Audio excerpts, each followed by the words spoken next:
अतिथि आदरणीय आचार्य डॉक्टर ब्रजेश कुमार शर्मा जी, विशिष्ट अतिथि हमारे आज के ITI की परीक्षा के पर्यवेक्षक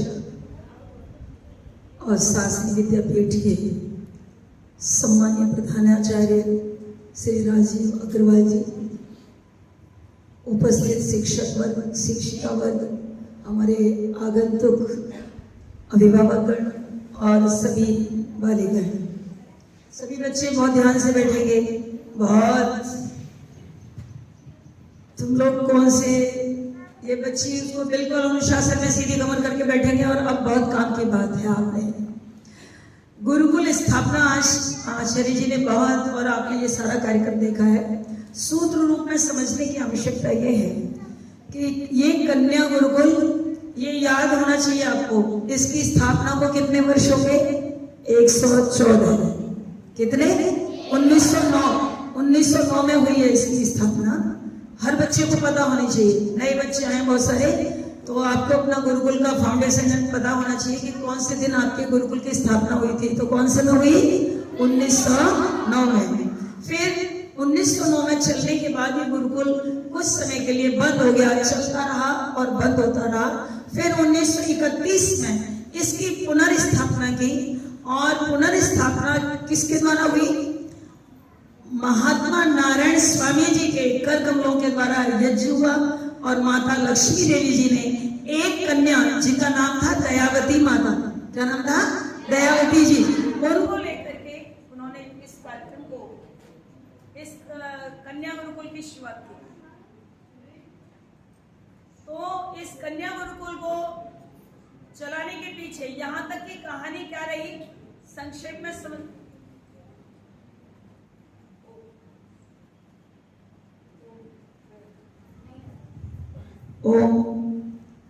तो बच्चों, माता लक्ष्मी देवी जी आपकी तरह ही थी। उस जमाने में जब आपको चित्रण किया हमारे आचार्य जी ने, क्या परिस्थितियां थी कि उस समय नारी को पढ़ाने के लिए, नारी एक चार दीवारी घर के अंदर कैद थी। लोग नारियों को पढ़ाना पसंद नहीं करते थे, तो नारियों की शिक्षा नहीं होती थी। लेकिन माता लक्ष्मी देवी जी का जो परिवार था, उनके जो ताऊ जी थे रोशन सिंह जी, जो इंग्लैंड रिटर्न थे, और उनकी ताई जी, वो आर्य समाज और ऋषि दयानंद से बहुत प्रेरित थे। उनकी प्रेरणा पाकर के माता लक्ष्मी देवी जी को उनसे बहुत प्रेरणा मिली, और वो एक दिन हरिद्वार में मोहन आश्रम में गई माता लक्ष्मी देवी जी अपने ताऊ जी के साथ। तो वहां विचार विमर्श होने लगा कि नारी की शिक्षा के बिना राष्ट्र की उन्नति नहीं हो सकती, और नारी को शिक्षित और उसको आत्मनिर्भर बनाने की कोई ट्रेनिंग, कोई प्रशिक्षण दिया जा सकता है, तो वो गुरुकुल शिक्षा से अच्छी कोई शिक्षा नहीं हो सकती। तो माता लक्ष्मी देवी जी ने सोचा कि मुझे गुरुकुल खोलना चाहिए। तभी ऋषि दयानंद के जो सिद्धांत हैं, उनकी विचारधारा है, वो देश में प्रचारित और प्रसारित की जा सकती है। तो वहां महात्मा हंसराज जी थे। महात्मा हंसराज जी के साथ उनके ताऊ जी ने विचार विमर्श किया। 40 बीघा जमीन देने पर बातचीत भी फाइनल हो गई। महात्मा हंसराज जी ने कहा मोहन आश्रम के नजदीक, लेकिन वो मलेरिया रोग से प्रभावित स्थान था, इसलिए वो स्थान वहां से चर्चा के दौरान वहां से गुरुकुल खोलने का निर्णय छोड़ दिया गया। फिर वहीं पर एक आर्य समाज के उपदेशक थे जो अलीगढ़ के रहने वाले थे, पंडित इंद्र वर्मा जी से माता जी की जब बातचीत हुई, तो उन्होंने कहा, अरे माता जी, नया गुरुकुल खोल के क्या करोगी? आप बने बनाए गुरुकुल को जाकर के आप नारियों को शिक्षा दें। माता जी ने कहा, वो बना बनाए गुरुकुल कहाँ है? बोले हमारे हाथरस जिले में एक गुरुकुल है जिसको पंडित मुरलीधर जी, जो हाथरस के रहने वाले थे, उन्होंने स्वामी दर्शनानंद जी की प्रेरणा से इसे 1909 में स्थापित किया था। उन्होंने कहा, कुशल संचालक न मिलने की वजह से वो गुरुकुल बंद पड़ा है। आप जैसी तपस्विनी, आप जैसी नारी शिक्षा के लिए धधकती आग लेने वाली महिला यदि उस प्रांगण में जाके बैठेगी, तो देश में नारी शिक्षा का बहुत बड़ा कार्य होगा। तो माता जी को उनकी सलाह पसंद आई। उन्होंने अपने ताऊ जी से विचार विमर्श किया, और वो समय लेकर के यहाँ पर आई। और गुरु पूर्णिमा के दिन 1931 में महात्मा नारायण स्वामी जी के कर कमलों द्वारा यहाँ पर यज्ञ हुआ और एक कन्या से यहाँ पर यज्ञ का कार्यक्रम हुआ। ये बहुत पवित्र संस्थान है जहाँ बड़ी से बड़ी हस्तियां, यहाँ डॉक्टर राजेंद्र प्रसाद, पंडित जवाहरलाल नेहरू और सरदार वल्लभ भाई पटेल, बड़ी बड़ी हस्तियां यहाँ पर आई और उन्होंने बड़े बड़े ऊंचे ऊंचे शब्द इस संस्थान के लिए कहे। तो ये एक अंतरराष्ट्रीय गुरुकुल रहा है। ये इस गुरुकुल की ख्याति बहुत ही प्रसिद्ध रही है। केवल गुरुकुल भारत का गुरुकुल नहीं है, भारत के गुरुकुल की विशेषता तो ये कि भारत का प्रथम कन्या गुरुकुल है। इससे पहले कोई कन्याओं का गुरुकुल नहीं था, तो भारत का प्रथम कन्या गुरुकुल है। लेकिन ये गुरुकुल अंतरराष्ट्रीय गुरुकुल भी रहा है बहुत लंबे समय तक। यहाँ पर थाईलैंड, हॉलैंड, नागा और आपके नेपाल, भूटान, ये जो देश थे इनकी बालिकाएं यहाँ आती रही और उन्होंने यहाँ पर शिक्षा ग्रहण की। और आज भी वो बालिकाएं जो यहाँ पढ़ी हैं उनका इनसे बड़ा गुरुकुल से आज भी, अभी मतलब मेरे कार्यकाल में भी 2-3 वर्ष पहले थाईलैंड से मेरे को फोन आया, तो मुझसे पूछा उन्होंने कि आप जो है बड़ा अच्छी हिंदी बोल रही। उन्होंने कहा आप कन्या गुरुकुल हाथरस से बोल रही है? मैंने हाँ जी बोल रही हूँ। अच्छा, वहाँ की आप मुख्य संचालिका है? मैंने कहा जी बोल रही हूँ। आप ये बताइए कि मेरे को एक बेटी का एडमिशन कराना है। मैंने आप कहाँ से बोल रही है? मैं थाईलैंड से बोल रही हूँ। तो थाईलैंड से बोल रही है, तो आपको किसका एडमिशन कराना है? तो कहने लगे मुझे अपनी एक पोती है उसका एडमिशन कराना है।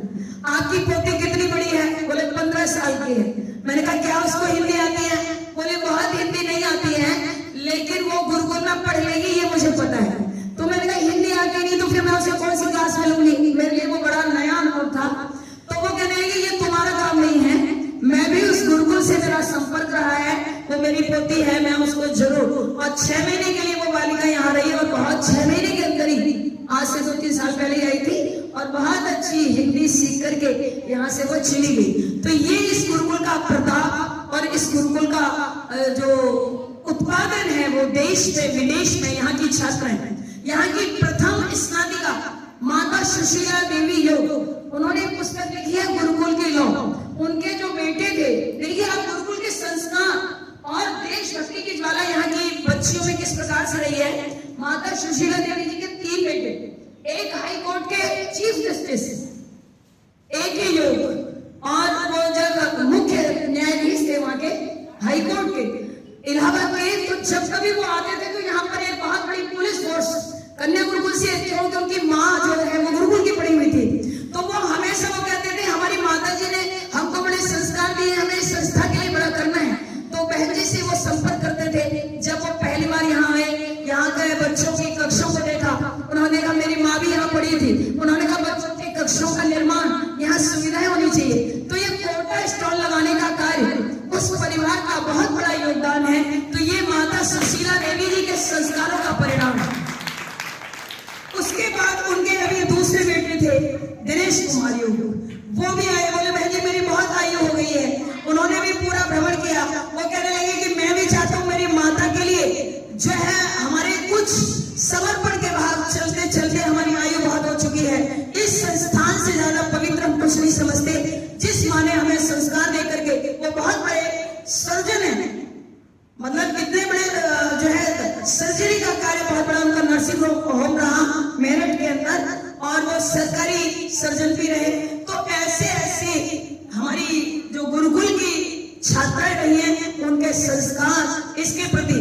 मैं भी एक पत्र पढ़ रही थी, अभी जब पोताई अभियान हुआ तो मुझे पत्र मिला गुरुकुल की स्नातिका हमारे चीफ मिनिस्टर राम प्रकाश गुप्ता जो यूपी के चीफ मिनिस्टर थे, उनकी पत्नी निर्मला जी का एक पत्र मिला।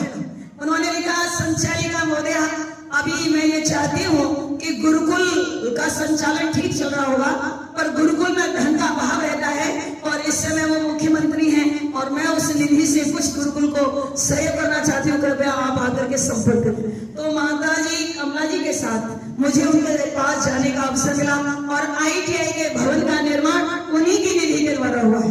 ये गुरुकुल की स्नातिकाओं का प्रताप है, उनके विचार है। तो बच्चों ये नहीं है कि हमने ये कार्यक्रम कर लिया। मैं सभी बच्चों की भावनाएं देख रही हूँ, बच्चे बहुत थक गए हैं, लेकिन ये आज का थकना, आज का भूखा रहना, ये आपकी बहुत बड़ी तपस्या है। रोज आपको 1 बजे भोजन मिल जाता है, 1:30 बजे, लेकिन आज भोजन के लिए 3 बजने जा रहे हैं। लेकिन ये बहुत महत्वपूर्ण नहीं है, महत्वपूर्ण ये है ये विचार आपको जल्दी से सुनने को। एक वर्ष के बाद मिलेंगे।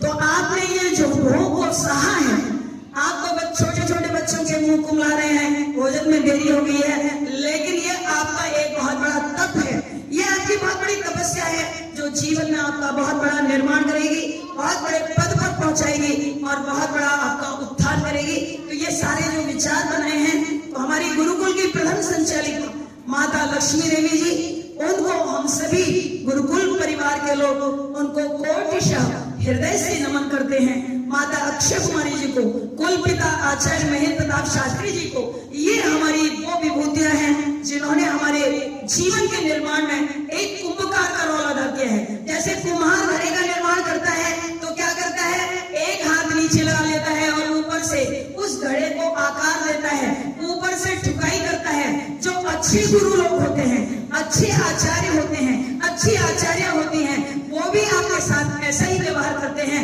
ऊपर से आपके पास बहुत कठोर अनुशासन दिखाते हैं।